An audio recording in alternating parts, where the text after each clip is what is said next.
Hey everybody, I'm going to go through a quick tutorial to tell you how to make your MailChimp GDPR compliant when you have your opt-ins.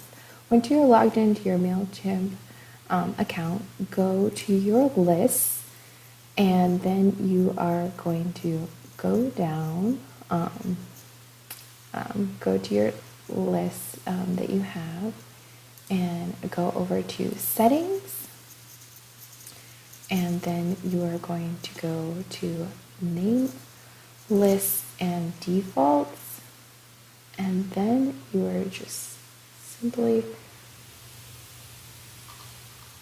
going to enable GDPR fields and click enable. Mine is already enabled because I did this earlier.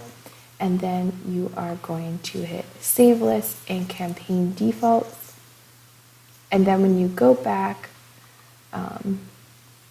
and view all of your lists, if you have more than one on your account, you will see that both will say the GDPR right next to them. So you will know if one is and one is not, because you will have not updated the list. That's it, guys. If you have a question, let me know. There's some other things you can do when you are in your list, as far as your sign-up forms as well. When you are in your form builder, to make sure the marketing forms as well are compliant. There's some new features that MailChimp has added under the marketing permissions.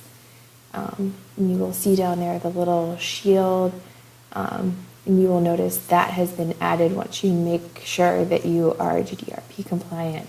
So if you have questions, let me know, but make sure you add that in case you have any European clients, and most of us don't know who and who is not is opting into our list because we are just putting it out there on the internet. So it's just safer to add it than to have issues in the future. Thanks guys for listening. Bye.